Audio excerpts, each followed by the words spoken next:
episode 414 of the Super Speedway Podcast, and the first episode on the Mark News Network of podcasts, recorded Tuesday, August 25th, 2026. I am your host, Eric Young, and I am joined, as always, by my co-host, James Cush. James, how's it going tonight? Eric, what's happening, man? Just joking earlier, I haven't actually seen you, so we're on video. This is kind of cool. Right?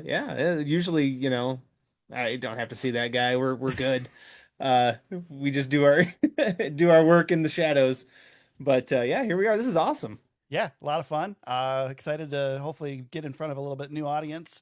I guess before we start, James, let's talk a little bit about who we are, since I'm sure we'll have some new listeners and viewers tonight as we're live on Mark News on their Facebook page tonight. So I'm, as I said, Eric Young. I've been a NASCAR fan my entire life, and we started this podcast back in 2019 or 2017. Sorry, 2017, yeah. and yes, just talking about NASCAR. But we, like I said, I've been a NASCAR fan my whole life. I've got the Davey Allison and Alan Kawicki cars in the background. Those were my drivers back in the day, and but I've been following the sport all along, and inspired by Jeff Gluck back several years ago to try and do this podcast thing, and it's been fun since then. So, what Yeah, I about you, think James? the quote that I always laugh that you always used to use was, "Well, if Jeff Gluck can do this, we can do this." Right, that's not a slam at It's- Jeff Gluck though. That's No, no, but it always makes me laugh because yeah, he's obviously the best in the business probably at this yeah, point. But definitely. but yeah, no. So yeah, I'm James, and I'm glad to be on the Mark Network. This is pretty cool. Yeah, it's just like you, Eric. Been a fan my entire life, and you know, the cool thing for me and the reason I do this is, you and I actually used to be your employee back in the day, Right. and we just so happen to have this common passion for the sport, and um, we would talk about it. We would go to Eldora together to watch the trucks, and we just got to chatting and thought, man, we could do this and we could make this pocket, we could make this work. And the fact that we continue to do it is really just for the love of the game. At this point, I really just enjoy, watching the races, keeping tabs on the sport, and getting a chance to, dissect everything with you and come here and just chat. It's kind of like my golf game at this point. It's just kind of fun to do, and to be able to do it in this setting, I'm really looking forward to this next little stretch run we've got here as the chase looms. So Yeah, very exciting. for sure. As James said, that we started this because we would go to Eldora for the truck race. When the first truck race was announced, James had been going to Eldora for several years for the Prelude to the Dream, Yep. and when the truck race was announced, when it was rumored, we talked about going, and as soon as it was announced, I'm like, dude, I'm getting tickets. I'm getting two. Let's go.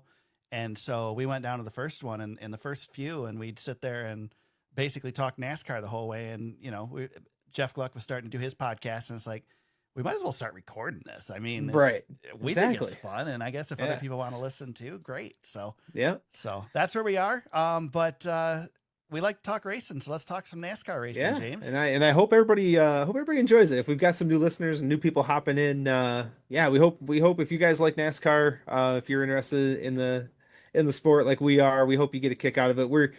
I don't know, I feel like we bring a little bit of our own personality into it, Yeah, and one of the things that I'm always proud of is I feel like you and I've got a really good balance between you keeping me in check, maybe me being the hype man. I always like to be the hype man to get riled up. I think we can get riled up tonight with a few topics, so we'll yeah, see we'll see how this goes. We're gonna we see where might we this. might disagree a little bit. That's fine. That's fine. And we've had the opportunity to do some actual media stuff, and we've both covered some races. I've covered a few more, but we still are fans at heart. So we Yep. still look at this from a fan perspective as well. So Yep. let's talk New Hampshire, James. We're coming fresh off the Dollar Tree 401 or 301, sorry, for the NASCAR Cup Series at New Hampshire Motor Speedway.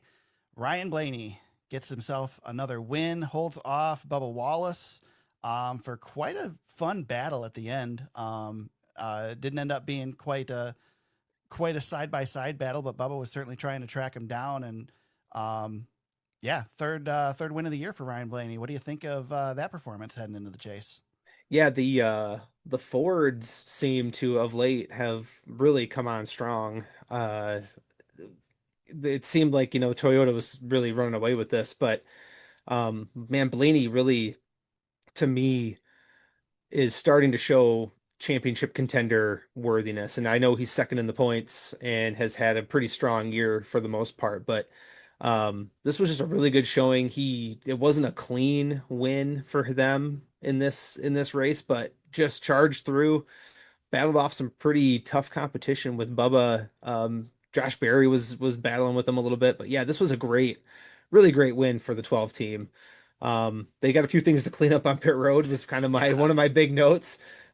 Still got to work through that, and they used a little bit of pit strategy, but man, um, Blaney, I think we said this a little bit earlier this year, but really has just kind of taken the reins of that Penske team as their legit contender. And Penske, I mean, really looking strong here now. I think this is a really good sign for them moving forward. yeah, I agree. They're definitely going to be a threat going into the chase. And I mean, both those cars could run pretty well. Um, Two tire stop at the end kind of won on the race, huh? Yeah, well, you got to make up for you got to make up for the Right. mistakes that continue to plague that pit crew. But yeah, I think they just it's not so much an act of desperation, but it's more strategy. I feel like with knowing what the tire fall off's going to be and how that race was playing out. I don't even think it really was much of a gamble as much as it was. Let's just get this race back into our driver's hands and let him do what he does. We've got a good enough race car, and I think that was the thing. You've got a great combination of great driver, great race car. If they could just nail that pit crew down, Right. they'd be firing on all cylinders, I suppose. But yeah, that was a great comeback for them to get that back. I don't know, Eric. I guess throwing it back to you here a little bit with something else we've talked about or since early in the year is like, do you mess with this pit crew at some point to keep these mistakes from piling up? And they seem to have let it ride here and maybe are getting away with it a little bit. I feel like at this point you can't now. I mean, right? I mean, Kind of, is it you're kind of bought in, right? you make a change right at the start of the chase, you're really risking something. I mean, you're obviously risking something by Yeah, keeping going with what you have too. yeah, Um, they could do like Hendrick did and leave a tire off, and that'll change the picker up. yeah. Um, That's one way to do it. but yeah, I don't know. It's tough because it's been an issue all season. It seemed like they had it resolved, and then it reared its ugly head again. And I mean, that can Hmm. cost you a championship for sure. Yep. Maybe a little less in this format, but still, I don't, I, you know, we all think you're going to get a mulligan because in the old chase you could get a mulligan. But with stages and stuff now, it might not be quite that easy like it used to Yeah. be. I think there's so much up in the air still as to how this is Yeah. going to play out with stages and stage points and the points you get for winning a race. Yeah. It's going to be interesting to watch as we enter. Um, Bubba Wallace, man, I thought he was going to catch him. He really looked like he He looks was strong. Yeah. he was getting there, and then he locked up that right front or the left front, and that was it. That was Yep. that was the mistake that was too much to overcome, unfortunately. Yeah. But Bubba's looking strong lately too. I'm surprised they haven't gotten in victory lane yet with that car. Yeah, and it's funny too, that tire lockup. I was like, man, he's really coming pretty hard. I felt like he didn't lose much time on that either. Like Mm-mm. that's how good he was rolling along. But yeah, he impressed me in a couple of different ways. Now he couldn't chase down the 12, but battling with the 21, like that was a legit Yeah, good. I don't want to call it short track racing because I don't consider New Hampshire a short track, I guess. But it's a short track. Come on. sure, it's a mile, whatever. Yeah, I don't want to argue on you with everything, but we'll digress. Uh, no, the bump and run that he had with Barry, like there was a lot of side by side action. He really earned it. And showed for him to show some patience. It's just that's kind of been a long struggle for Bubba over the years.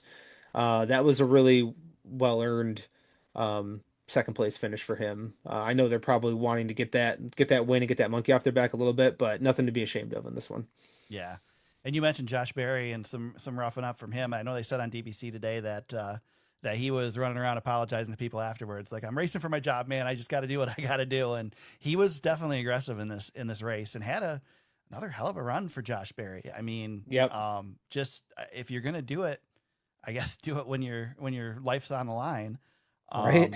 It's too bad we didn't see more out of out of him like this earlier. Might have changed the way things are playing out, but I know a lot of people had him penciled in for that 33 car all of a sudden, and of course we got that news today. So we'll talk about that in a bit. But yeah, great performance from Josh Berry. Impressive to see that run from him. Yeah, he's you know, not to say like he's making them pay, but I feel like the entire organization, the entire Penske organization, and Wood Brothers being, that satellite fourth team there, I feel like the whole organization's really, over the last few weeks, really shown some growth. And it's such a bummer that he's going to be leaving that seat, I feel like now, because I really do think that they're, like that was a strong day, like leading 73 laps, Right. having really good stage finishes throughout, like was never, this wasn't, and it's been this way for the last couple of weeks for him. He's not lucking into good finishes. They are consistently running up front, um, putting themselves in the right positions and leading laps. And that's what you want to see from him more consistently. And now, you look back to Indianapolis. This is four top tens in a row, two top fives in there. Um, just really looking like maybe the driver we thought he could be when he won Vegas a year and a half ago. Really, it seems like it's there now. I wonder if this is going to keep going. I'm really curious. This is something I want to keep an eye on for the remainder of the year. Like how long can they stretch this out? Like how good is this 21 team really going to be?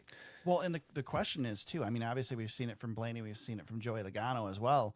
The question is are have they improved that much, or is it just the tracks that we're on? Which Right, obviously we won't know that until we start to get in the mile and a halfs in the chase. right. Obviously I would imagine they're going to be pretty decent at Daytona this week too, because the Penske cars usually Fence are, the cars and the Fords Fords usually work are. really well together too, right? Yeah, That's the other piece of that. Yeah. so we'll see. I mean, once we get to once we that first mile and a half race, which I don't remember Yep. which one was the first one in the chase, but when we get there, that's going to be the indication of what can we really expect from Penske going forward. Yeah. And obviously, it's not going to matter so much for Josh Berry at that point. He won't be racing for the chase, but obviously still racing for his life at this point. So Right. we'll see how that goes. It'll be definitely interesting to watch. Yeah, he's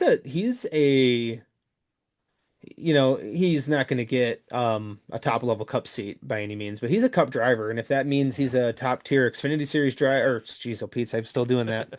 If he's a top tier O'Reilly Series driver, that's not so bad either. But you are right about the track types that we're on too, and I think I should have mentioned that when we were talking a little bit more about Blaney, but you go back to for when you're looking at Barry, you go back to Indianapolis, strong run there. So that's part of it too. But again, we don't have another Indianapolis out there. Pocono's behind us. We've just got the mile and a halfs coming up. We've got Darlington coming up. So we're gonna see after Daytona what the rest of the season's gonna kind of play out like. But I tell you what, that 21 car maybe has a good looking future here. So Yeah. yeah. Um, let's let's talk about the start of the race. We started in the wet. Um, we started with rain tires. NASCAR did its thing where they threw the caution to have everybody change back to dries. What do you, so here's the thing, James. Like I'm watching this, and I kind of got this feeling like, what are we doing right now? Like it really felt like. I mean, I get that. So all I could think about in this whole time was the interview with Marcus Smith, where he wants to run the All Star race in the rain Yeah. and or on a wet track. And I'm sitting here, just it's like, first of all, which we'll talk about, Carson Hocevar spins out under caution. Yeah. We're trying to race in rain when these cars aren't designed. The package isn't designed to race in the rain. It's just designed to race in the wet on an oval. Yep. They don't have all the stuff they have them on a road course. Then we would take them back out, and the track's like almost dry, but Hmm. still wet. And then we have them pit to change into dry tires, but then they're going out, and the actual groove where they want to run is still wet, and they're Right. slide. It felt like, on one hand I liked it because it's interesting, but on the other hand it's like, are we just doing this to just do it? And like, I Right. mean, Right. it felt like that the whole first part of the race, the whole wet part of the race was like, this is just something to pass the time until we get to real racing. Yeah. Yeah. Honestly, I don't mind that.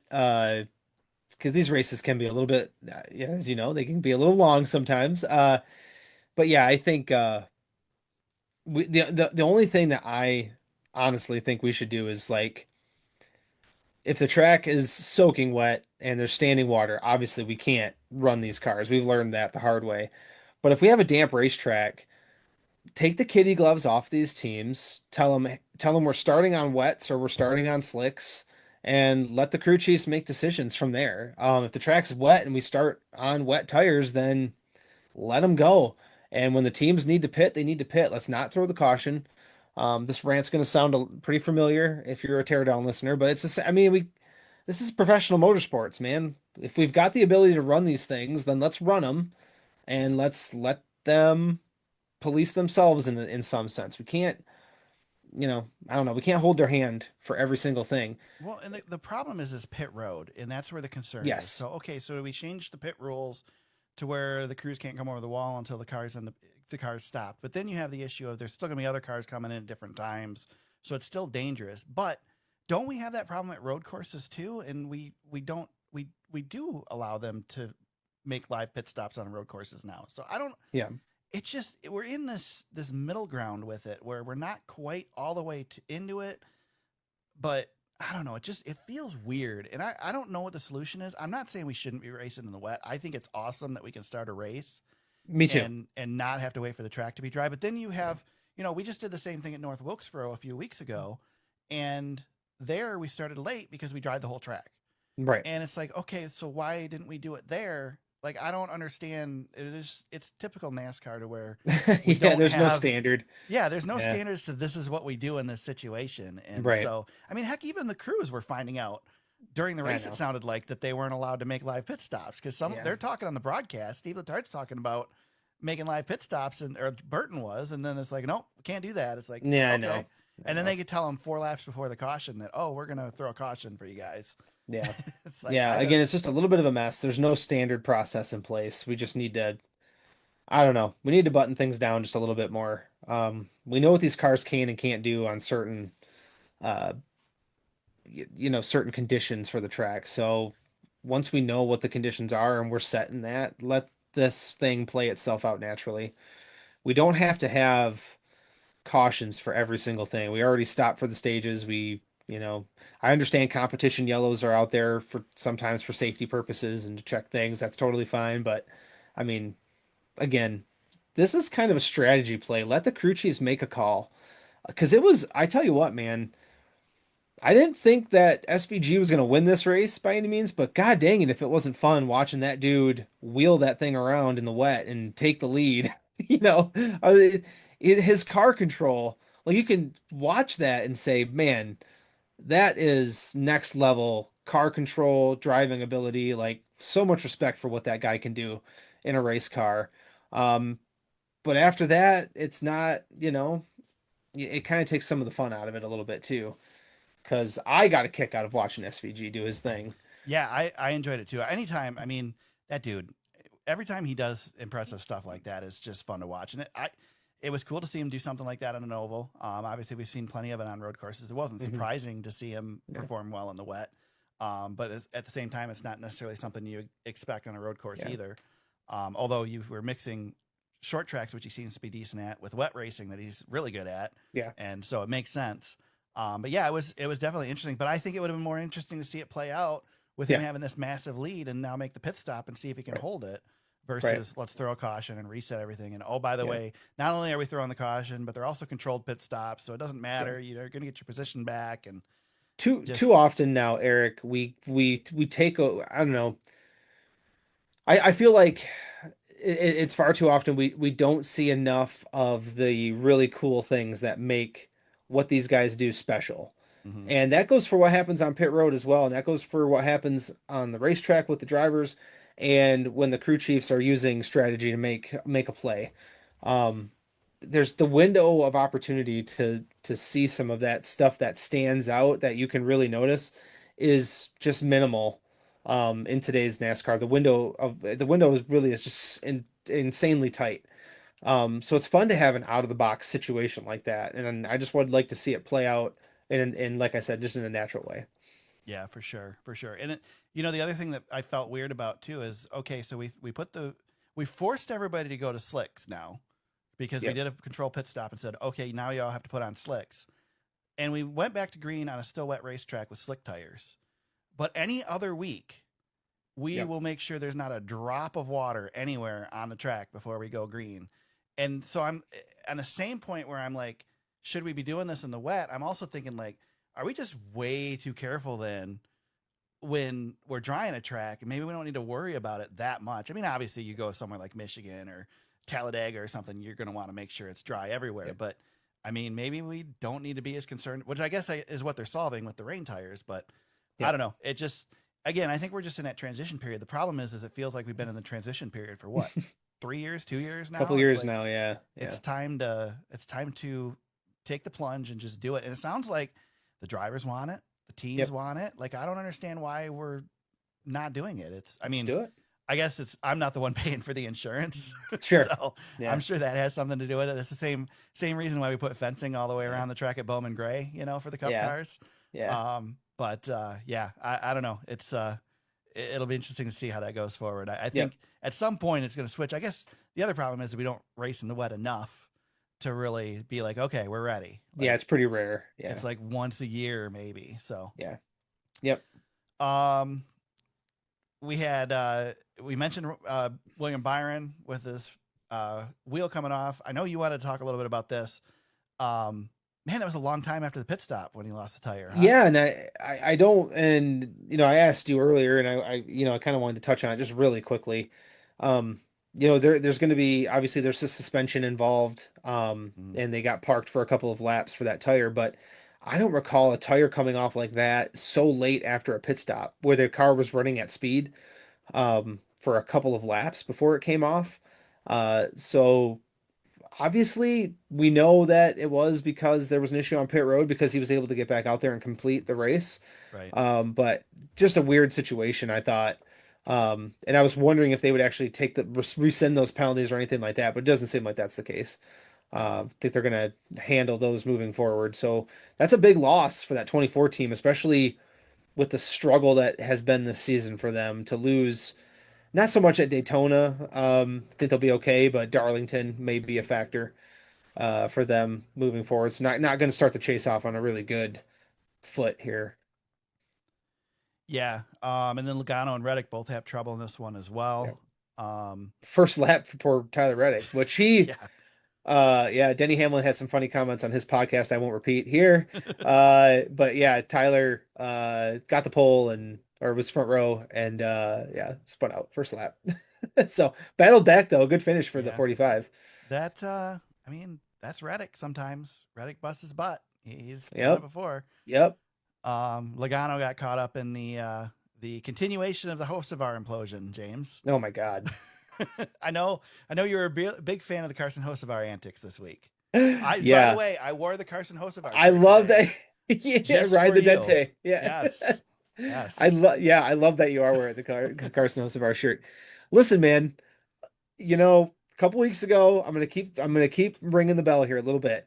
Like these antics are gonna catch up with him. And I do feel like, okay, I feel like the internet is coming to my side a little bit that some of the gimmicky things that Carson gets himself into is getting a little bit tiresome. I don't know if you agree with me on this. Do you want me to argue with you? Go for it, man. Listen, let's make a show. If we're gonna make a show, let's make a show.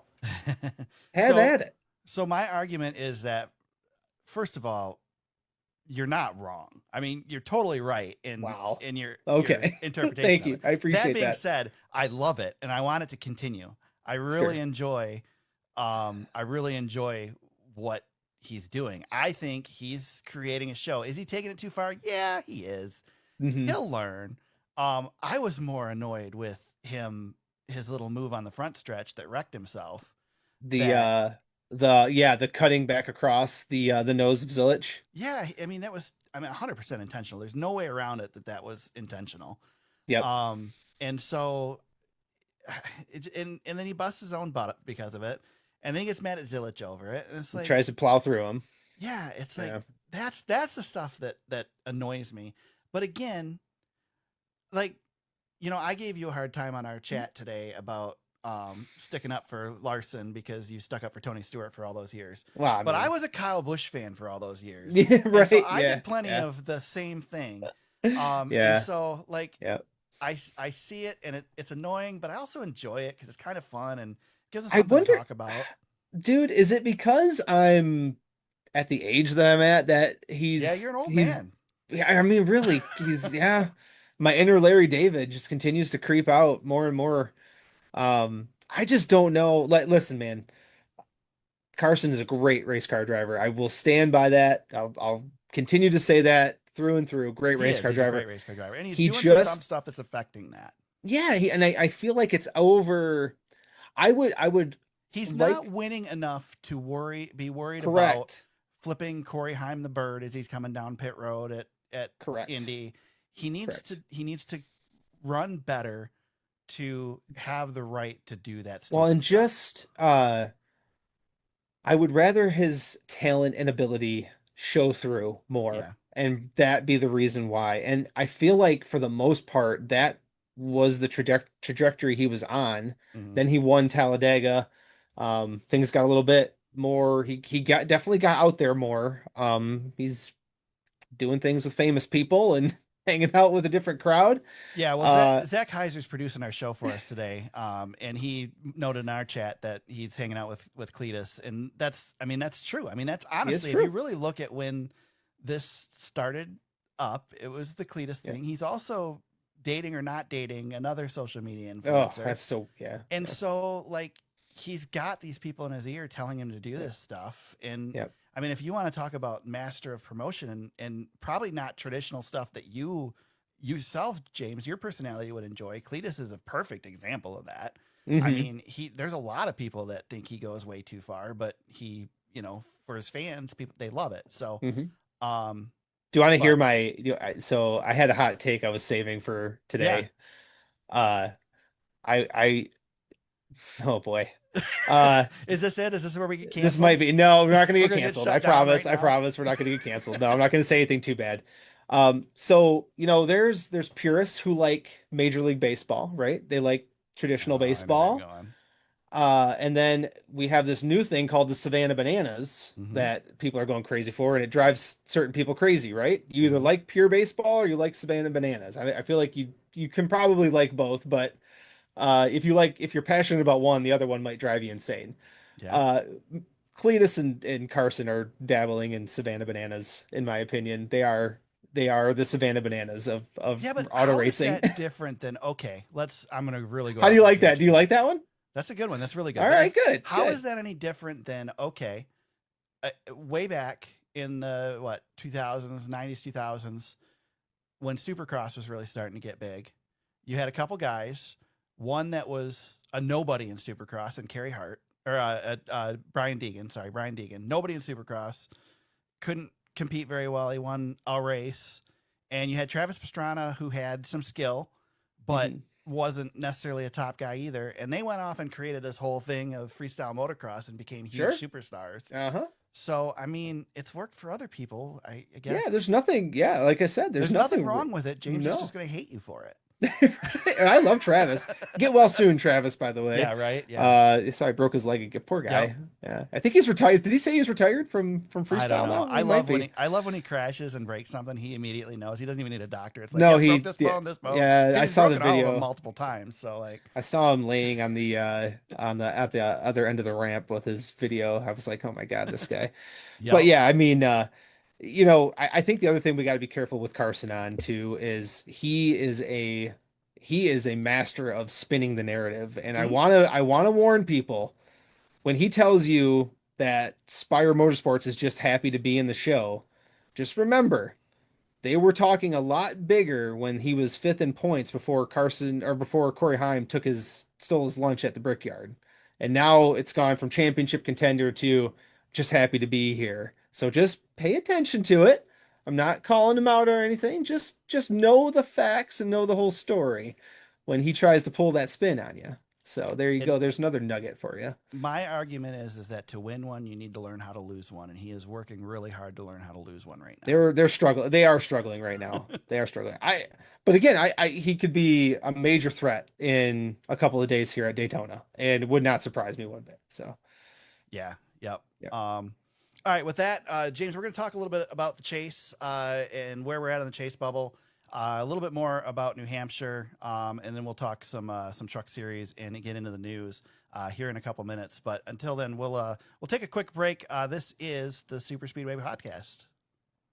Mark News is back. Michigan Area Racing Connection News keeps fans in the tri-state area up to date on national headlines, local results, regional news, and so much more. Home of the Horsepower Happenings podcast, 500 Sprintcast, Gridline Social, Job Bank, Fastlane Images, KG Media, and so much more. MarkNews.org is the one stop for any race fan who needs to know what's going on in the Michigan area. Plus, get the Mark News weekly newsletter sent right to your inbox, FREE free. Sign up today and learn more at MarkNews.org. MarkNews.org, the Michigan Area Racing Connection. The Horsepower Happenings podcast is Michigan's short track racing authority. For nearly a decade, Horsepower Happenings has given race fans a chance to hear directly from their favorite drivers, local track owners, and promoters. Horsepower Happenings is the only podcast keeping fans engaged with Michigan area racing for 52 weeks a year. Don't miss the Horsepower Happenings podcast live on Facebook every Monday night at 6:30 and available everywhere you enjoy podcasts. Visit horsepowerhappenings.com and follow on Facebook, Instagram, X, and YouTube.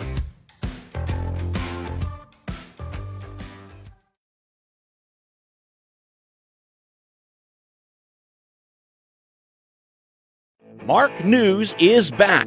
Michigan Area Racing Connection News keeps fans in the tri-state area up to date on national headlines, local results, regional news, and so much more. Home of the Horsepower Happenings podcast, 500 Sprintcast, Gridline Social, Job Bank, Fastlane Images, KG Media, and so much more. MarkNews.org is the one stop for any race fan who needs to know what's going on in the Michigan area. Plus, get the Mark News weekly newsletter sent right to your inbox, FREE free. Sign up today and learn more at MarkNews.org. MarkNews.org, the Michigan Area Racing Connection. The Horsepower Happenings podcast is Michigan's short track racing authority. For nearly a decade, Horsepower Happenings has given race fans a chance to hear directly from their favorite drivers, local track owners, and promoters. Horsepower Happenings is the only podcast keeping fans engaged with Michigan area racing for 52 weeks a year. Don't miss the Horsepower Happenings podcast live on Facebook every Monday night at 6:30 and available everywhere you enjoy podcasts. Visit horsepowerhappenings.com and follow on Facebook, Instagram, X, and YouTube.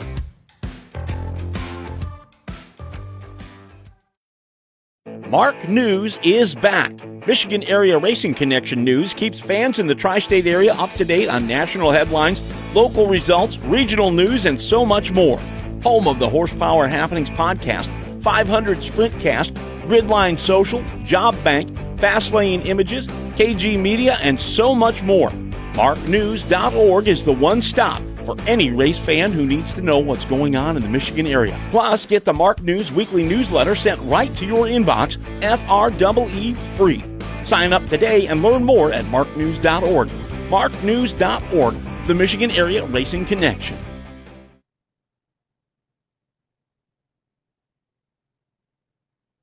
All right, let's talk some chase, James.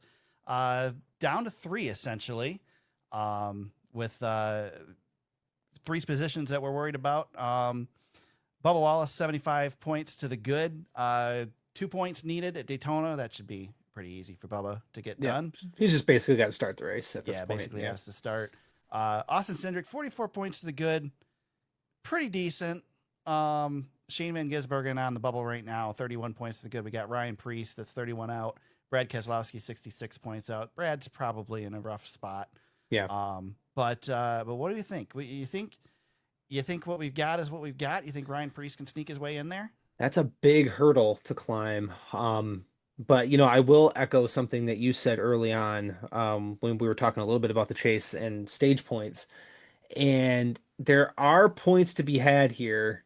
And you can gobble up 30 points pretty quickly if you can navigate the stages. Well, if So you can win the first two stages, it's 20 points that's right there. that's 20 points, and that cuts that down to 11. So depending on where Shane's at. So um it's really going to be between Priest and SVG. Man, 30 points is a lot. He's going to need help. Yeah. I think we got what we got right now. Yeah, I think so too. I mean, Priest could theoretically get a win. It would be a lot of fun if he could make it close. Yeah, but Priest could also go airborne again at Daytona. Yeah, So we don't you want never that. know. No, we don't want that. So yeah, I don't know. It'll be interesting to see where we end up with that. But like I said, like you said, I think we've kind of got what we've got. Which, I mean, huge accomplishment for Shane. We were talking, when we switched to this format, there was no way he was going to make it. And then he started to impress us during the season. And we're like, oh, maybe he's got a shot. And we wrote him off here a few weeks ago. Yep. And they're powering along and doing what they need to do, just what they need to do to get into the chase. Now, 16th in the chase, you're not contending for a championship from 16th in the chase, but that's not Shane Van Gisbergen's goal for that team. No, it's a great accomplishment to make this the way, with a different format too, where we've gotten rid of win and you're in, where everybody thought that they really thought that the 97 car would be in a lot more trouble this year than they were. But man, they've fought off, some of that and find themselves in a pretty good spot to, maybe make a little bit of some of a playoff push, maybe try to get into the top 12, maybe would be pretty good for them. So it's going to be tough from here, but yeah, I think this is already quite the win for them, especially with the year Trackhouse has had. Ross got eliminated on Sunday with engine failure. He was pretty much done anyway, but that was the final straw there too. So yeah, Trackhouse struggling quite a bit, but getting one guy in is going to be pretty good. So I think they got to be happy with that. for sure. What do you think of the race overall? I know we've had hit and miss races at New Hampshire. New Hampshire hasn't necessarily been a favorite track. Over the years, we've had some real snoozers here. We had one of the worst races when they put the restrictor plates on the cars and Jeff Burton let every lap It was win. a long time ago now, but yeah. But personally, I thought it was a pretty compelling race, and Very good maybe, race. Yeah. maybe we're on the right track with this short track package. It's not fixed, Mm. but it seems to be a whole lot better than what it was. Yeah, I think the racing was really good. There was decent action throughout the day. We had some interesting accidents, which does mix things up a little bit. I think that's okay to have from time to time. Well, in So New Hampshire, the way they built this track, when they reconfigured this track and made that bottom lane basically flat, yeah, they created the dive bomb. yep, And there's so much consequence to the dive bomb because you have to overdrive going into the turn to get underneath somebody. You're going to slide up into them. They've created contact. They've created choke points. And they've given everybody an opportunity. Your groove is not the bottom lane. So there's always an open spot down in the bottom to duck down there if you're willing to risk it. I just think the biggest problem with this car is it's hard to pass. But people were able to pass. I still argue that it should be hard to pass. But we want them to be able to pass. So overall, I was pretty happy with what we saw there. yeah, me too. It's not always been my favorite track, that's for sure. Same. But still, yeah, I think like you said, It's also a track that's much better one race a year than two. yes, exactly. And the one thing that it does have and has had for a little while is the multi-groove action. And being able to hit that apron even helps a little bit too. Yeah. But you can run a couple of different lines through the corners to give you a little bit of a, depending on how you want to exit those corners and give you a little speed. Going down the straightaway, you can really, down the straightaways, you can actually get a pretty decent run going through, and gives you an option when you get to the next corner to see how you want to attack that car in front of you. So, Yeah. yeah, it's been pretty good. That was a pretty great race Sunday. I kind of hinted at it a little bit with the Bubba and Josh Berry battle, but I mean, great racing throughout the day. Um, I was listening to I was listening to PRN, and there was a moment where they called them the Flying Bees, where it was Byron, Bubba, Bell, Interesting. Barry, all those guys were, but they were all kind of under a blanket at one point off of a restart, really battling hard, and just yeah, I mean, much better than I think anticipated. So, and I think Jeff's poll had him at over 80%, so that's Yeah, pretty when I good. looked, it was 84. I don't know. That was pretty They early ended in up it, around though. 81 or something like that, so that's That's really good. good. That's really Yeah. good. For a 1 mile flat Yep. track, that's really good. Yep. Yeah, and the restarts, man, were incredible. What the restarts are incredible pretty much anywhere in the Cup Series anymore. So, Yep. that was yeah. I thought I'm very happy with what New Hampshire put Yeah, forth this absolutely. week. Absolutely. All right. Well, Ryan Blaney gets his 20th victory in 403 Cup Series starts. Second victory and sixth top 10 finish in 14 races at New Hampshire. It's his third victory and 17th top 10 in 2026. And Denny Hamlin leads your point standing, 77 points over Ryan Blaney as we head Yep. into the final race before the chase. Yep. All right. Let's talk trucks, James. The trucks were also in action this weekend. The EJP 175 and old Layne Riggs once again gets himself another win in the Layne Riggs Truck Series. Lane Van Rigsbergen, right? Yep. Yeah. Although it's not a road course, so I guess we Right. can't do that. But Right. yeah, good to see yeah, well, he's auditioning, I'd say. Does it feel like he's been as strong this year as Corey Heim was last year? Because the stats are almost the same. Yeah, it doesn't. He's a little more subtle, I guess, Yeah. than how I mean, he's than dominated some races too. Like, so I Yep. don't know why he's so under the radar, but Yeah, I mean, he's led, gosh, looking at some of his stats in a window here, but almost 600 laps on the season. He hasn't, I don't know, he hasn't dominated quite like Heim did. It's fairly close though, yeah. maybe a step off. But yeah, great season. That team, that's a strong team. Um, all around, I think front row's got those trucks. They've got a really decent program going on right now. So they can be really proud of what they've built over there. Yeah, I But mean, he's been definitely. hot lately. Yeah, Chandler Smith obviously gets a second place finish in this one too, and was strong as well. Yep. Caden Honeycutt didn't end up leading any laps, but gets a third place finish. He's up towards the front where you kind of expect him to be too. Yep. But I would say that that this is Layne Riggs' championship to win at this Yeah, point. I think so. I mean, it is the Truck Series. Anybody could possibly go on a run at any point, but there just really is nobody that can touch him at this point. Yeah. On a regular enough basis. You got to imagine in I don't know how many races they have honestly in their chase Yeah. for the Truck Series, but you got to imagine that Lane's going to get a majority Well, of those done. Right. And you look at like how he's performed he likes these flat Yeah. racetracks. I mean, North Wilkesboro, pole, second place finished, IRP dominated, led almost 200 laps. He won 198 out of 200. Yeah. Pole win. Richmond was okay, and then to go to Loudon, pole win, led 106 out of 189. So Yeah. he's got a good feel for this. The bubble race was fun to watch in this one. Yep. Didn't necessarily expect that we'd see much of that, but it was pretty interesting to see how that all played out. Yep. Yeah, it was Tyler Ankrum, right? It's got Yep. yeah. Yep. Which was really interesting because they were having issues all day. So to see him be able to squeak in at the end, Stuart Friesen definitely put a heck of a battle up. I was a little bummed for Stewie because, he made the chase last year, the playoffs Yep. last year, and didn't get to compete in them. I was kind of hoping maybe he'd get a shot this Get a year, chance even to though do it again this he's year, at the yeah. at the end of it. He's probably not going to compete for a championship, but Yep. it would have been cool to see him get in just for that reason. Yeah. But he gave a valiant effort. Just wasn't quite able to. I mean, honestly, it was all Ankrum knocked Yep. him out essentially. So Yep. Yep. Yeah, not by much. Just a handful of points was the difference. So Yeah. yeah, maybe next year for Stewart.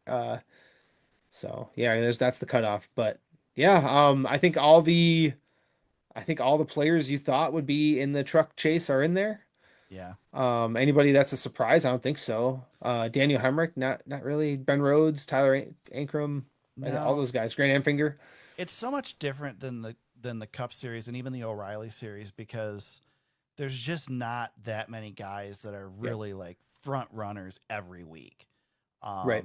Even like somebody like Grant Enfinger, almost feels like he's kind of you don't see him half the time, and then Larger here he's discrepancy. seventh in points. I mean, Ty Majeski, Yeah. obviously a great short track racer. He's driving a very recognizable truck now in that 88, and just Yep. you don't really see him up there a ton like you'd maybe expect. So yeah, Yep. I think honestly the top three are the three guys you say, yep, they're going to be there, and everybody else can kind of fill in there. Yep. I mean, Ben Rhodes is one that you expect to be in, but he hasn't been running great. Right. So I don't know. Yeah, it's top heavy as typically you would expect in the truck series. Yeah. I see a lot of people really ragging on the RAM program. And there's nothing to be ashamed of there. no, like They're doing fine. So I was there when they made the announcement at Michigan, and there was so much talk in the press box about how rushed this was. Yeah. Like they were really trying to push something out probably a year earlier than they should have because they wanted to be in the truck series. And I know there's so much talk about the Cup Series next year, and I think at this point it's way too late for them to even have a shot at it. But it would be a mistake to do that. I think they need to get this truck program better. But I mean, literally, they just last week ran their own truck for the first time. Yep. Like everything's been trucks that they've purchased, essentially throwaway trucks from other teams. So yeah.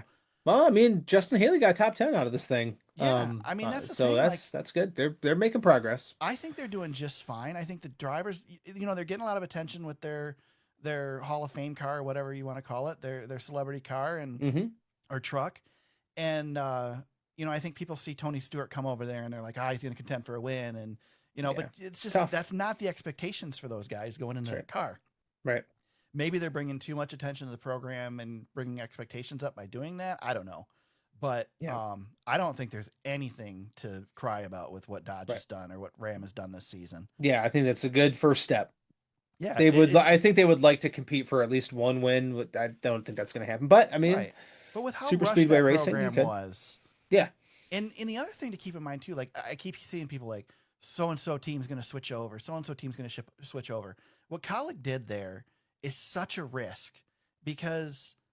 When Toyota started with truck teams that didn't have Cup teams. Right. None of the Cup teams jumped ship to Toyota until Toyota came to the Cup Series. Right. Colleague took that step while they're still in the Cup Series trying to compete, and now don't have any support in the Cup Series. They're doing a hell of a job with the lack of support that they have. It was a huge ask for what they did. Not only that, but Dodge had demands for more trucks than what they were expecting to even field. And it wasn't a winning proposition. I think they've won in what they've succeeded with so far. Yep. And I don't think there's anything to bat an eye about what they've done, and they'll contend down the road. Yep. Anything else with the truck race you want to discuss, James? Am I allowed to chuckle at the situation that that Luke Baldwin in the 33 truck had? I was gonna bring this up, so I don't want to rag on him, but it's kind of funny. All right. Yeah, Tommy really defended it today. Tommy took all the blame. His dad, Tommy Baldwin, took all the blame for it. Basically, not putting the right people around him. Yeah. Luke they're trying to do what with Luke. Pretty green.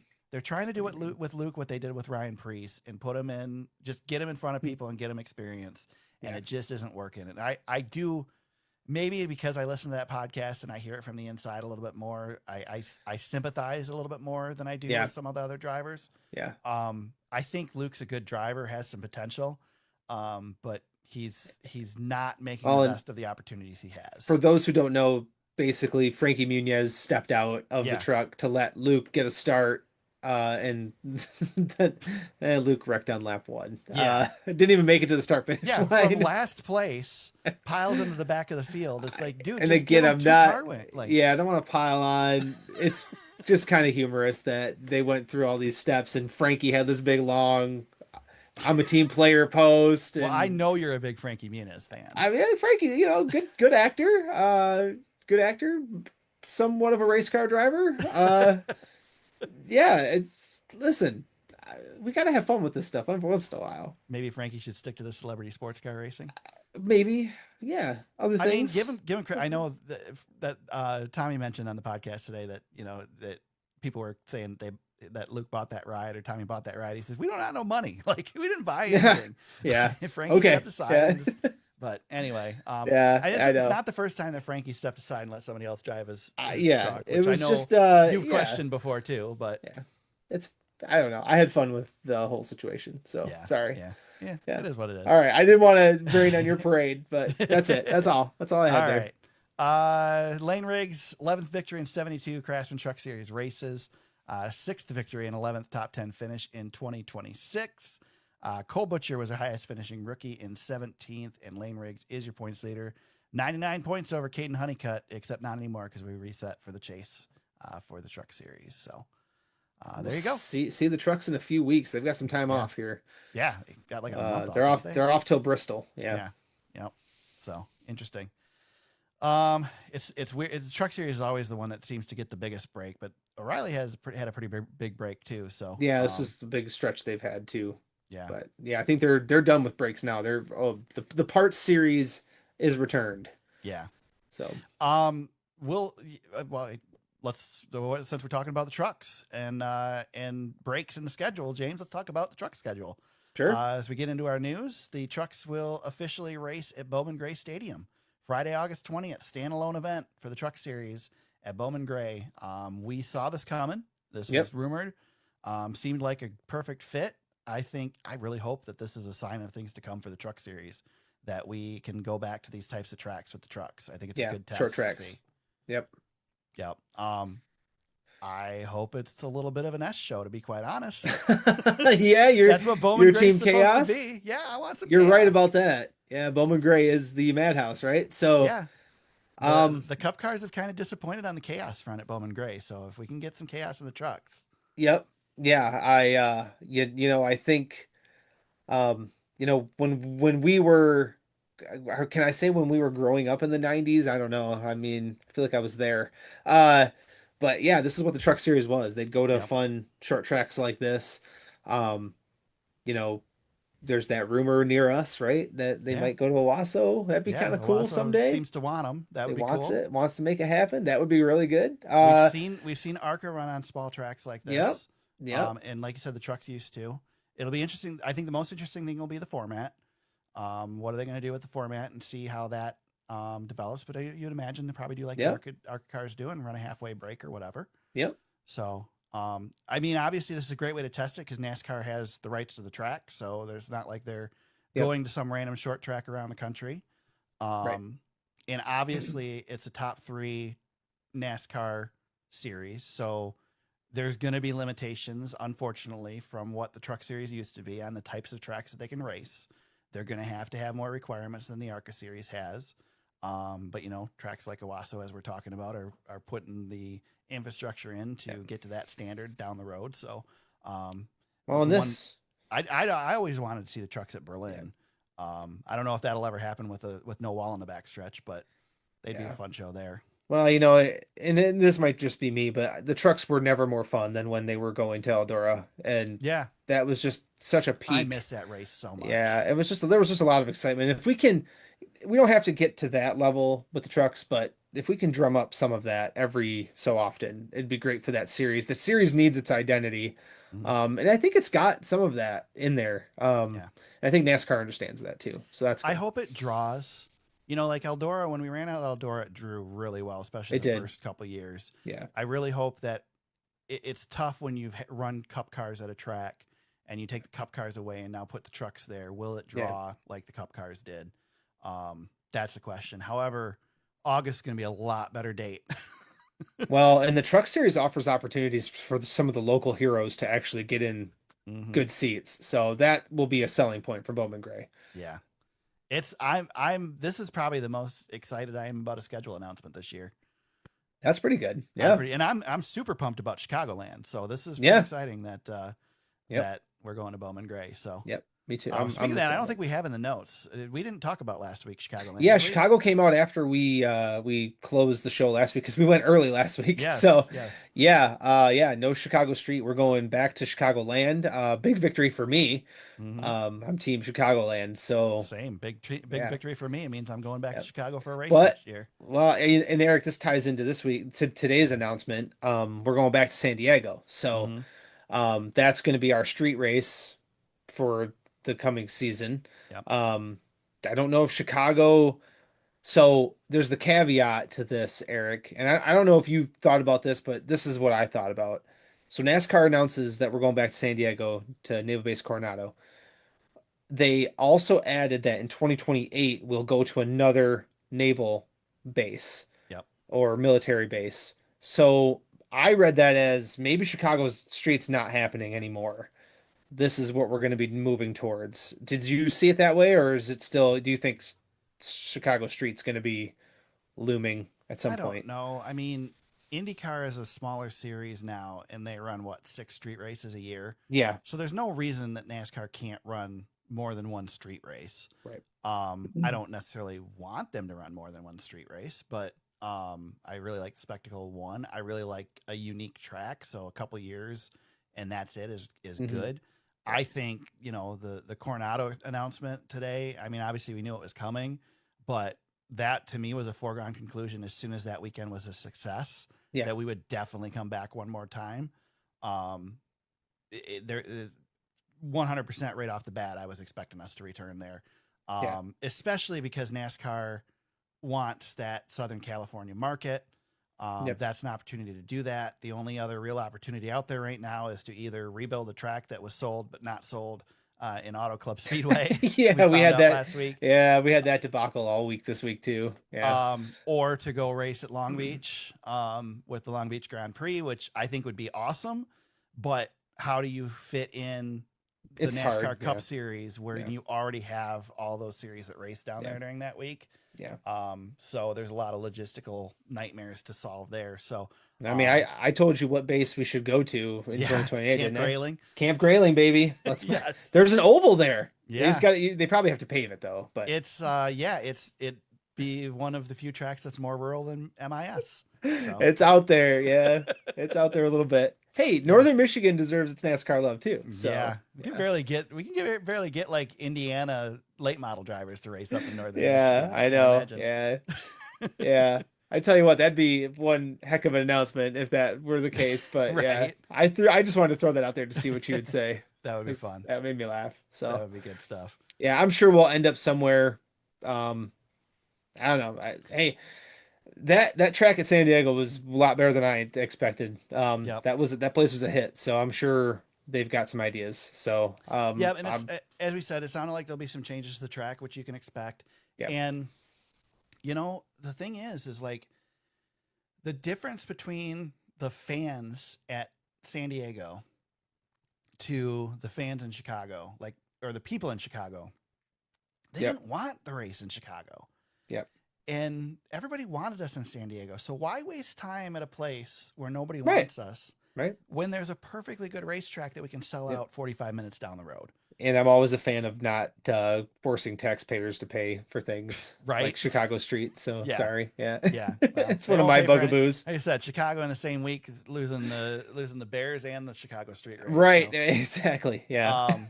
yeah. So, I think San Diego wants us. Let's go there. Other Yep. cities want us. Let's go race where they want us versus where they don't. Yep. And I like I like this 2 years and then we know we're moving somewhere else because Yeah. that seems to be the staying power for a lot of this stuff. Yeah. The third 2 years year is always good. kind of feels like, we're doing this one more time. Coliseum ran out of steam. Yeah. Wilkesboro, they gave it a points date to try something new. They're going to go back Yeah, obviously I'm next still year, salty about that. yeah, but still, it's here to stay, which I think is a win, Yeah. which is good. So Yep. Speaking of street races and IndyCar, we did have a street race this weekend for IndyCar. But we had a NASCAR driver take the checkered flag a couple times this weekend in Washington, D.C. Old Jeff Gordon got her done in the IROC series again. boy, Jeff, Yeah. yeah, doing it for the old guys. Did you watch any of this or did you just kind of Just the highlights of the IROC. Yeah, I watched Yeah. that. Yeah, Yep. it was cool to see see him out there though, wheel to wheel with Kurt was out there too. Yep. Castro Neves was out there. So yeah, that was kind of fun. It reminded me a little bit of SRX, which brought me Right. a little tear of joy and sadness all in one because I missed that series very much. So I miss the True IROC series so much. I me wish. too. Yeah. It's cool seeing those cars though Mhm. out there again, but it's weird seeing them not on an oval or at Daytona. Yeah. So I know it's going to be insanely difficult to ever get that back. Those cars are very special, Hmm. and I think they're not supposed to crash, if I'm not Yeah. mistaken. So, Yeah. They but yeah, parked one in the tire barriers, but it didn't look like it did too much damage. So nostalgia. It's a pure nostalgia play for me. yeah. I just I felt pretty cool seeing those IROC cars Yeah. back Hundred out there, percent. and 100%. they just Yeah. have that. They still sound the same when they're at full song, Mm-hmm. which is pretty fun. Yep. Yep. Let's talk IndyCar, James. I know we don't talk about that a whole lot on this podcast. So those of you tuning in for NASCAR, we don't talk about IndyCar much, but I feel like we can't ignore the IndyCar race in DC. James told me he was going to not talk about this at all. But it's hard to argue. 3.82 million viewers today was announced. Most watched non-Indy 500 race for IndyCar since the 2008 merger. Um, I don't care about everyone's politics from it. And yes, this became a political event, and I don't like that part of it. Regardless, again, of your politics, which side you're on, I don't like it. But James, I didn't watch the race. I saw little glimpses on TV. I saw some highlights. But the spectacle of it was pretty cool. It was really cool to see cars racing around DC. Yeah. Whether you love him or hate him, it was cool to see the president wave the green flag for an IndyCar race. The fans packed into the place looked cool. Obviously, people were upset because they shut down the airport so they could do a flyover, but the flyover was cool. Like, I don't know, it looked cool as long as you could ignore the politics of it. It was amazing at how fast Penske and everybody involved was able to put that together. Especially when the week before they were struggling to get a track finish, and that one they'd planned for like 2 years. Right. Yes. Yeah. Yeah. It was. You know, I don't know what it is about this race that made it so. Again, you said it. Politics aside, that may have something to do with it. However, um, I think there's not many street races where you have the um just the history, the sights, I mean, I don't know, you've been to DC, I've been to DC. I can't believe they were able to race down there, and you've been to Detroit, I've been to Detroit. I can understand they can race in Detroit. Right. It makes more sense to me that that's possible. So, so yeah, I think that it's pretty cool that they were able to pull this thing off uh, the way that they did. Um, and it was a big investment from Roger Penske to make it happen. So I think that is another like cool calling point. Like he believed in something to make it happen. Um, it really makes anything possible. If they could Mhm. pull this off, somehow they could. I feel like anybody can race anywhere almost. Right. So there's definitely a blueprint there for ideas in the future, which is kind of cool. Yeah. It's a huge win for IndyCar, a series that is really trying to find its footing with fans, trying to get in front of eyeballs, trying to compete but not compete with NASCAR. Um, Yep. I think it's a big whiff by NASCAR for it not being them headlining this thing, but IndyCar stands to gain more from it than NASCAR would. I think the blowback for NASCAR probably would have been much worse. You're right Um, about that. Yeah. so it probably wouldn't have been a positive for NASCAR like it was for IndyCar. Because trust me, there's plenty of blowback, and I'll just Yeah. get to it right now. One of my black flags this week is the the Karens freaking out about race cars and watching in DC. Karen. I mean, Yeah. I saw Good use of Karen. Yeah. so many videos on TikTok and so many media outlets and Yeah. like legitimate Well, people who don't know what they're legitimate news talking about. sources Yeah. that are Yeah. talking about how And I that mean, goes for both sides of yeah, the exactly, coin. exactly. I Yeah. saw these stories from people that Yeah. obviously have never watched a car race in their lives, going, It's too the bumpy. The track is Yeah. so bad it's bumpy and it caused a crash in the first turn. It's like, yeah, that's the point. That's why racing. we race on Yeah, street that's courses. racing. Yeah. So like, and the people worried about it's going to knock the art off of the museum walls and stuff. Yeah. It's like, Yeah. for God's sakes, they're not racing monster trucks. Like, Now that would be a right. spectacle we could all get behind. So If we could reunite Bigfoot and Gravedigger one more time on the nation's capital. The negativity around it was really annoying. But again, that comes back to, do you want to race somewhere where people want you, or do you want to race somewhere where people don't? So, that being said, I expect this to happen in DC again. Well, I think the other thing that goes with that though is there's a partner in Fox, yes, who owns a piece of IndyCar that can really push to make this happen and can get it on a national broadcast, not on streaming, and not can even locked have the behind news network there covering it. Correct. You're not locked behind a paywall and say what you want about Fox News, things like that. There is a ecosystem to push this out. Well, those not guys only that, did but that. that's, I mean, again, regardless of your politics, the racing is a more conservative sport than a liberal sport. It just is. No, it always has been. Yeah. Yeah. I mean, which is fine. So again, for a Fox product, it's perfect. So yeah, I mean, again, I think from what I saw, it was a big success and good on them. And you're talking about viewers and the push that Fox has. There's also the report this week that they've lost 84% of their viewers in the U.S. for Formula One. Switched to Apple TV. Yeah, because nobody wants Apple TV. Well, it's not a shock. I'm an Apple guy. I have. No, Apple it's not TV. a shock at all. We knew this would happen. Yeah, we knew this would happen.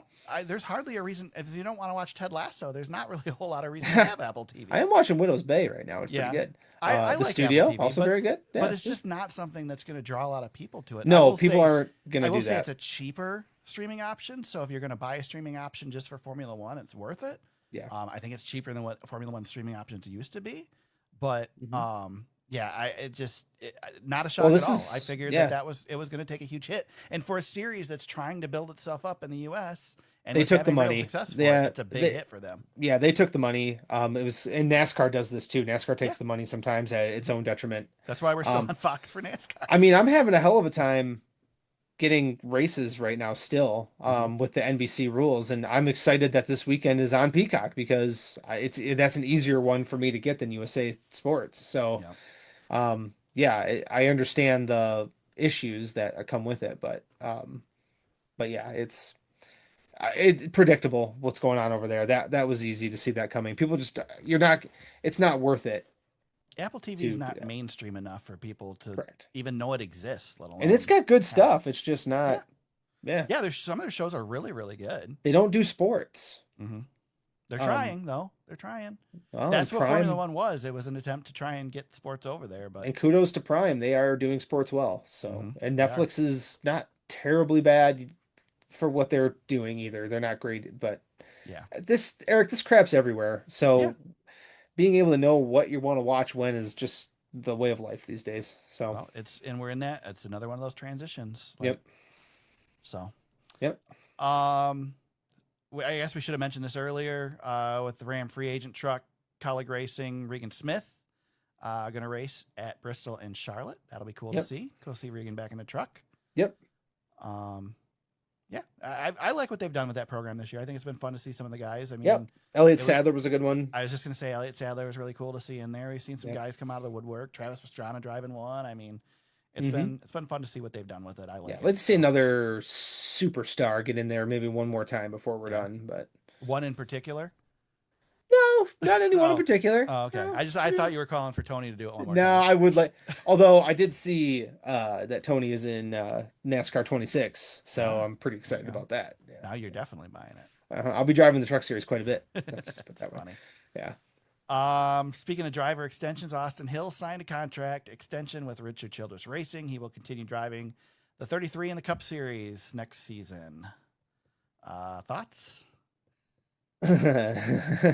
I don't want a dog on Austin I don't Hill. either. No. And here's, I think the important thing to remember. Austin Hill this is not supposed to be how this Right. went. Right. And if Austin Dillon and everybody at RCR believes that Austin Hill can do this, I'm not going to dog them for that.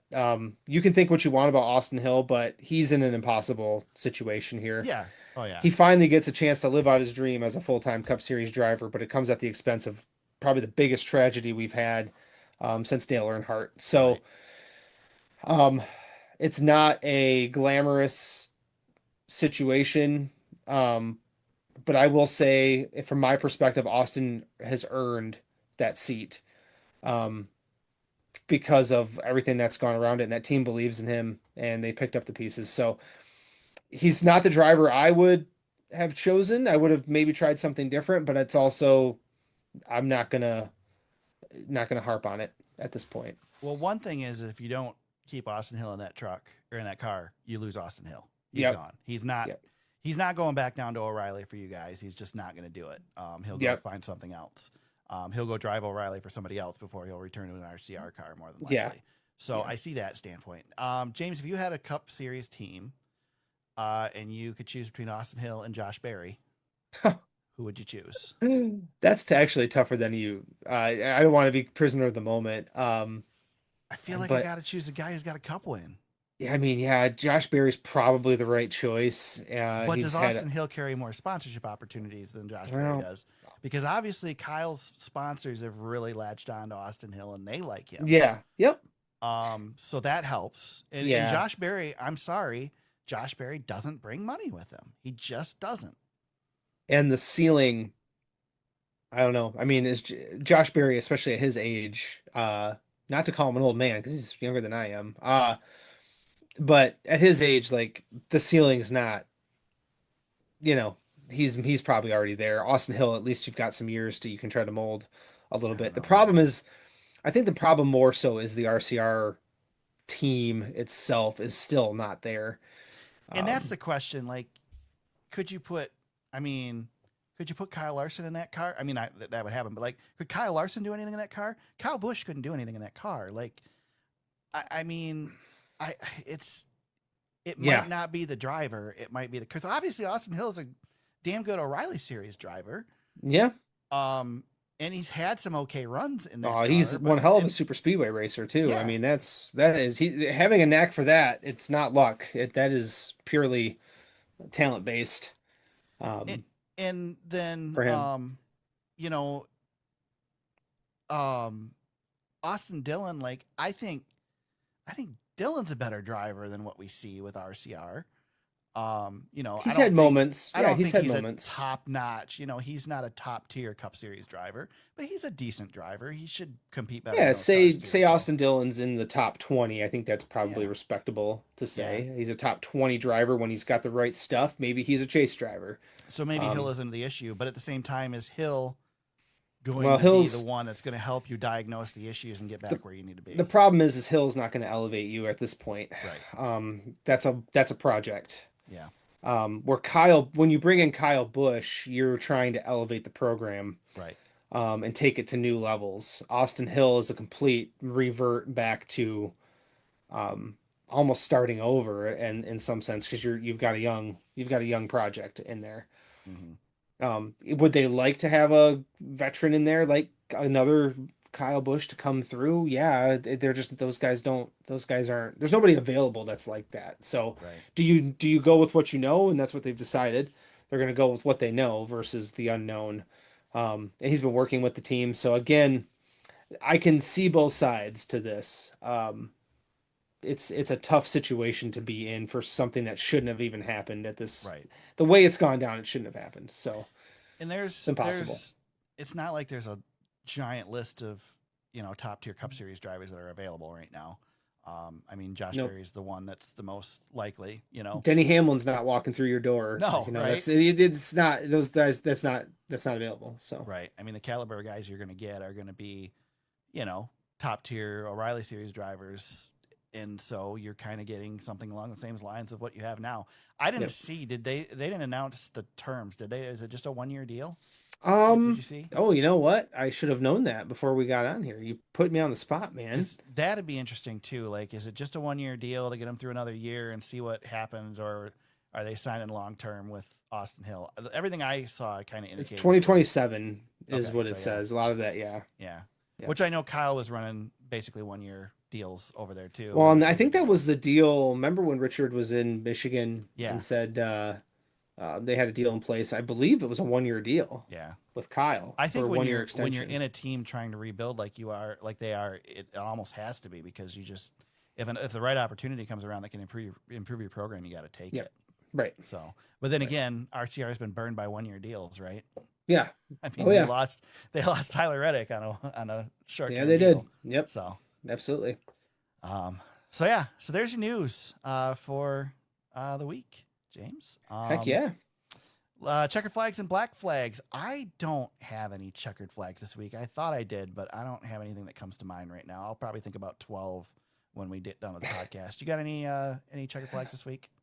Yeah, everybody who got on my case for Yes. making fun of Bussin' with the Boys, boy, that spun me out on the X Twitter machine. Um, I know we had a good laugh about it, but boy, people got mad at me for saying take the Bussin' with the Boys platform away. That I stepped in it. I stepped in it there. So How I had a much lot of- of fun with it though. How much of that was you playing a character, and how much of it was you legit like ripping on Well, the program? there's a hint of truth in every character that I Right. play. So Okay. for the most part, if you see me I posting thought on you there, were a little harsh on him about not it knowing, was harsh, yeah. not knowing the No. Ross Chastain lie. or It's that an wasn't Ross exaggerated Chastain's lie. version. Yeah, what So you if see on there. I mean, obviously, I'm sure most of the people missed this. But James basically was ripping on Bussin' with the Boys because they asked Ross Chastain Yep. about his quote from Martinsville about how he's not gonna stop until he sees God or the checkered flag, which was not his quote. Right. That was Andy Jankowiak, I think is how you say Yep. his name. In the ARCA series at See, Daytona. we got that right. We did our homework. Yeah, exactly. We're a professional But- podcast. And so we did James our is homework. ripping on Bussin' the Boys for not knowing that. And I'm like, those guys are not NASCAR people, but they're doing a lot to really help expose NASCAR to a new audience. Well, they exposed me. That's for sure. we know 50,000. that James gets fired over anything that Ross Chastain does, which, to be fair, Ross Chastain corrected them immediately. Well, and to add to the comedy, the fact that a Ross Chastain related tweet is my most engaged, commented on. Boy, is that comedy at the highest level, let me tell you. Wow. Yeah. So I got dragged into it. I got called some names. Yeah, That was did. yeah. Yeah, you got it worse than I've gotten it in the past. So Well, and like I messaged you when I saw what was happening, I was like, oh boy, this one's going a little further than normal. I really I appreciate had to the fact lock that you let me in. know, because I would have probably missed it. And Yeah, I'd it be was. so sad. I mean, it was funny. But I think the funnier part is like, I can't imagine being somebody like Jeff or somebody who actually deals with this kind of crap on a day-to-day basis. This is a very small How window about being into what. Bubba Wallace. Oh my God, yeah. Be Bubba or be yeah. Oh yeah, I know. There's a whole but yeah, names. But yeah, that was kind of fun. So kudos to everybody who called me out on that. That was great. Checkered was flag nice. to you. Yeah, Nice you that it guys was win. for once. Yep. It was me for once. Wasn't Kyle Petty related. Yeah, well, since you're talking about Kyle Petty, I'm going to throw him another black flag this week. Again? Man. I'm not going to go on a big long Kyle Petty rant this time. I just thought it was interesting. I saw the clip today about how he says that Josh Berry is a good driver, not a great driver, and basically called for other drivers to have opportunities over Josh Berry. And I want to preface this by saying Kyle's not wrong. He's not wrong. He is correct. Yeah. Josh Berry is a good driver. He's a great late model driver. He's a great short track driver. He's a good cup driver. He's got to win. But the irony of Kyle Petty making that comment that Josh Berry is only where he is because of Dale Jr., the guy that's only where he is because he's got the Petty last name. It was so wonderful. The irony was not lost on me, and it was not lost on many people when I checked the comments. So boy, Kyle Petty and Kenny Wallace, I tell you, they know how to get under our skin. The problem with Kyle is I know what he's doing, but I just let it happen. Just can't help yourself. Just let it happen. You can't help yourself. I know how He's it goes, man. NASCAR's Stephen A. Smith. Oh boy, Telling you. you're not. I was gonna try to disagree with you there, but you might actually have one. Yeah, I have a play. He's there for the bad takes to get people talking and talking about him. The difference is sometimes Stephen A. Smith makes me laugh. So yeah. I don't know. Well, Kyle makes me laugh too sometimes. Okay, all right. I mean, Kenny more than Kyle. I know you. I can't. Kenny. You're a real big Kenny Wallace fan. I like Kenny in doses, but I used to be a big Kenny fan, and he's driving me crazy lately with his little couch and his coffee cup and everything he's got going on. Well, the thing with all that stuff is he knows it's annoying, and that's why he does it. So I have a real problem with gimmicks. And you do. Yeah, you do. Yeah, I really do. I might have to talk to somebody about that. There might be some. Yeah, I might have some issues. I gotta iron out. I guess gotta be a kinder human. How about you? Any black flags for you this week, James? Oh, there was a bunch that were opportunities. I got an easy one. Danica Patrick. Did you see any of the clips of Danica Patrick? What did she do now? She couldn't get the words out of her mouth. I wish I could play the soundbite for you. She's something else, man. She's just whenever she's on the TV, holy smokes. Yeah. She jumbles her words and tries to go a little too far. It's really disappointing because I feel like she's just destroying any positivity that was left around her. I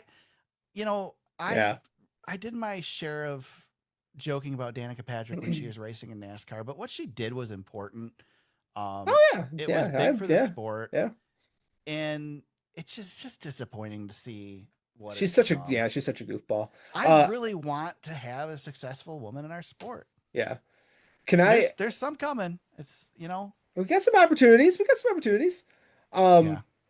If I say producer Zach, how does that? There you go. But Zach made a couple of good points. One, Zach messaged, and I was at that Daytona 500. Zach, by the way, that was the one I went to. But also, he made a joke about how we had technical difficulties getting the pod going tonight. Yeah. Hey, we're here. We did start a little late. Yeah, that's not a black flag. I'm not going to black flag that. We're working through it, buddy. Don't worry. This We're show here. is a technical difficulty, just for the record. It's 100%. 10 out of 10. Yeah. So, all right, good stuff there, James. Let's talk. We are going to Daytona this week. Love it. James didn't change it in the show notes here, so I almost read the teleprompter. Ooh, that's my fault. Yeah, don't do that. Yeah, off to Daytona. Truck Series is off this week, but the NASCAR O'Reilly Series is in action. Friday and Saturday night races this weekend, James. Winn-Dixie 250 on Friday night. 6:30 p.m. on the CW. The Cup Series has the Coke Zero Sugar 400. Saturday, 7:30 on NBC and Peacock. James, make sure to note that Peacock in there. Yeah, that's important for me. Tuning in. Yeah. James, you get the first pick for the Cup race this weekend, and I have a backup pick in case you take mine. So, who's your pick? Somebody who's due for a big win. I'm gonna go with William Byron to get this one. Yeah, he needs one bad. So, and he's good here. I'll take it. I feel not picking a Ford might be a mistake. Those Fords, when they come to the super speedways, they've got a strategy and they stick to it. So I'm going to make the same mistake then because I'm not picking a Ford either. I'm going to go based strictly on what he said on his podcast. You're going to ride the Dente? No, or no? I'm going with Denny Hamlin. I think Yeah. Denny's predicting this could be a very chaotic race. I saw that. Denny doesn't need to race for points, so he's going to sit in the back and then he's going to race at the end like he needs to. And I think that might be a good formula this weekend. So I'm going Denny Hamlin as my pick. All right. Very good. And my backup was Bubba Wallace because he's got a good Bubba will be good. Here. None of us named Ryan Blaney, and that's a mistake. We should say that. Yeah. Name. You got to imagine that the Penske drivers will be up there, right? Yep. And Tyler Reddick has 2 Speedway wins this year too, so maybe we should mention him. But yeah, Blaney might be an obvious favorite. Are you excited about the package? I'm excited now that I heard Denny talk about it. I want to see what happens. I wish we had practice, but that's okay, I guess. We're going to see what happens. Yeah. I'm excited. And then Larson's let it slip on DBC that he thinks that the preseason testing at Daytona is canceled. Did you see that? Yeah, I saw that. That's So, expected. Yeah. yeah. Come on. All right, Fantasy League, James. I didn't even look at Fantasy League. I know I did awful. Oh boy. Well, let me tell you. Did The you win? the winner this week was me. Yeah. Finally. Yeah, all those second places. My God.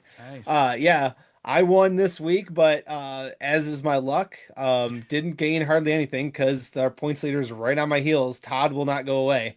Yeah, I Freight think I saw Train, him messaging back and forth with you. That was just you man, guys almost had the dude. same lineup. Yeah, he just won't go away. So I gained 19 points, which is something. So I beat Todd, three-time champ, Ranger. He was third. Eric, you were seventh. Yeah, that's not as bad as I thought I was going to No, be. you did I fine. figured You I'd did been dead fine. last. Yep. So overall standings as we head into the regular season finale is again Todd is our leader.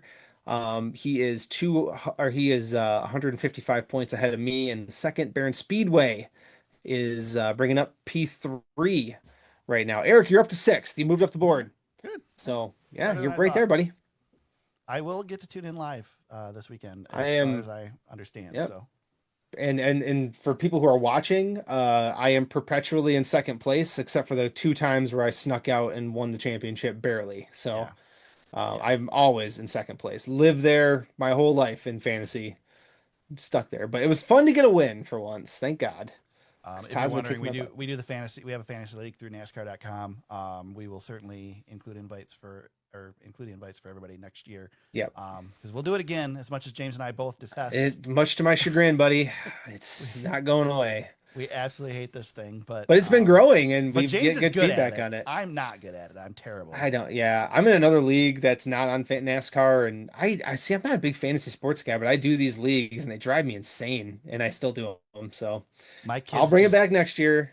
My kids just joined a family fantasy football league, and I was a little jealous because I didn't get invited to join, but I also was very happy that I didn't get invited Yeah, to join. it would 'Cause ruin. I've done two your- seasons of fantasy football, and it was the worst time of my life. So, Yeah. yeah. Oh, this is torture for me Yeah. every time we do it. So This is yeah. this is not as invested as fantasy football, fortunately.